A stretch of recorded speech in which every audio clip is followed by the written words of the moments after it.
అదే RTV app వార్తల్ని క్షణాల్లో చదివే అవకాశం ఉంటుంది. ఒక న్యూస్ పేపర్, ఒక టెలివిజన్ ఛానల్ మీ చేతుల్లో ఎప్పుడూ ఉంటాయి. ఎక్కడ నెగ్గాలో కాదు, ఎక్కడ తగ్గాలో తెలిసిన వాడే గొప్పోడు. పవన్ కళ్యాణ్ అత్తారింటికి దారేది సినిమాలోని పాపులర్ డైలాగ్ ఇది.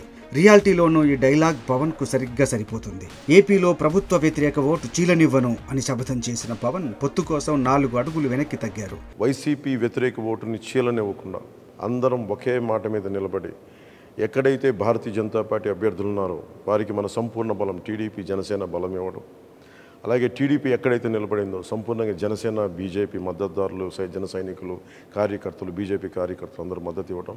ఇవాళ కూటమి అధికారంలోకి రావడంలో కీలక పాత్ర పోషించారు. అంతేకాదు పోటీ చేసిన 21 అసెంబ్లీ, 2 పార్లమెంటు సీట్లలో గెలిచి 100% స్ట్రైక్ రేటుతో రికార్డు క్రియేట్ చేశారు. పవన్ కళ్యాణ్ రాజకీయ ప్రస్థానం ఓ ఇంట్రెస్టింగ్ పాఠం.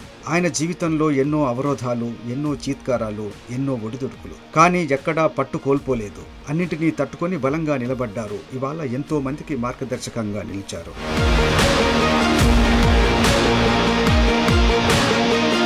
పవన్ కళ్యాణ్ 2009లో ఉమ్మడి ఏపీలో తన అన్న చిరంజీవి స్థాపించిన ప్రజారాజ్యంలో జోరాజ్యం అధినేతగా పాలిటిక్స్లోకి ఎంట్రీ ఇచ్చారు. కానీ ఎన్నికల్లో పోటీ చేయలేదు. అప్పుడు ప్రజారాజ్యం 18 అసెంబ్లీ సీట్లు గెలుచుకుంది. ఆ తర్వాత జరిగిన పరిణామాలతో చిరంజీవి తన ప్రజారాజ్యం పార్టీని 2011లో కాంగ్రెస్ పార్టీలో విలీనం చేశారు. ప్రజారాజ్యం ప్యాకప్ అయ్యాక పవన్ కొత్త పార్టీ పెట్టారు. దాని పేరు జనసేన, మీ సేన, సామాన్యుల సేన. కోట్లకు కోట్లు ఆదాయాన్ని తెచ్చే సినిమాలను తగ్గించుకున్నారు. రాష్ట్ర విభజనను వ్యతిరేకిస్తూ కాంగ్రెస్ హఠావో దేశ్ బచావో నినాదంతో 2019 మార్చిలో జనసేనను స్థాపించారు. ఆ ఎన్నికల్లో టీడీపీ, బీజేపీ కూటమికి మద్దతు ప్రకటించినా పోటీ మాత్రం చేయలేదు. ఈ ఎన్నికల్లో కూటమి విజయం సాధించిన పవన్ కళ్యాణ్ ఏ పదవి ఆశించలేదు. 2019 ఎన్నికల్లో బీఎస్పీ కమ్యూనిస్టులతో పొత్తు పెట్టుకున్నారు. ఆ ఎన్నికల్లో జనసేన తీవ్రంగా దెబ్బతింది. పార్టీ 1 సీటుకే పరిమితమైంది. పవన్ కళ్యాణ్ తాను పోటీ చేసిన 2 చోట్ల ఓడిపోయారు.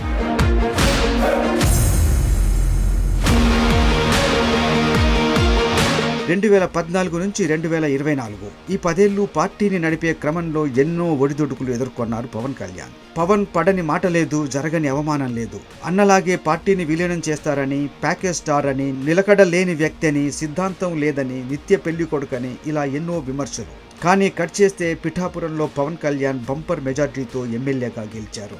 పోటీ చేసిన అన్ని స్థానాల్లోనూ విజయం సాధించారు.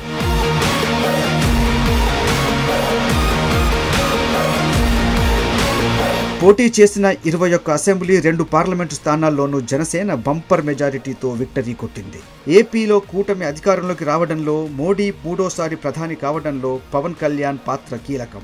ఏపీలో మళ్లీ జగనే అనుకుంటున్న టైంలో చంద్రబాబు అరెస్ట్ సందర్భంగా పవన్ కళ్యాణ్ తీసుకున్న నిర్ణయం రాష్ట్ర గతిని మార్చేసింది. జైల్లో ఉన్న చంద్రబాబును పరామర్శించిన పవన్ అప్పటికప్పుడు మీడియా ముందే బేషరతుగా టీడీపీతో పొత్తు ప్రకటించేశారు. జనసేన, తెలుగుదేశం కలిసి వెళ్తాయి వచ్చే ఎన్నికల్లో.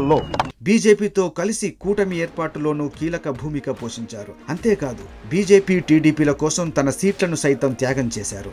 ఇది ఎన్నికల్లో మంచి ఫలితాలను సాధించింది. వైసీపీ 11 సీట్లకే పరిమితమై ప్రతిపక్ష హోదా కూడా దక్కకుండా పోయింది. ఉత్తరాదిలో బలంగా ఉన్న బీజేపీకి ఈసారి అక్కడి ఓటర్లు గట్టి షాక్ ఇచ్చారు. ఉత్తరప్రదేశ్, రాజస్థాన్, హర్యానా, మహారాష్ట్ర వంటి రాష్ట్రాల్లో బీజేపీ డీలా పడింది. దీంతో మ్యాజిక్ ఫిగర్ 272కు 31 సీట్లు తక్కువగా 241 సీట్ల దగ్గరే ఆగిపోయింది బీజేపీ. మిత్రపక్షాలతో కలిపి 292 సీట్లు మాత్రమే సాధించింది. అందులో ఏపీలో టీడీపీ, జనసేన సాధించిన 18 సీట్లే కీలకం. ఈ రకంగా ఇటు రాష్ట్రంలో, అటు కేంద్రంలో గేమ్ చేంజర్గా నిలిచారు పవన్ కళ్యాణ్.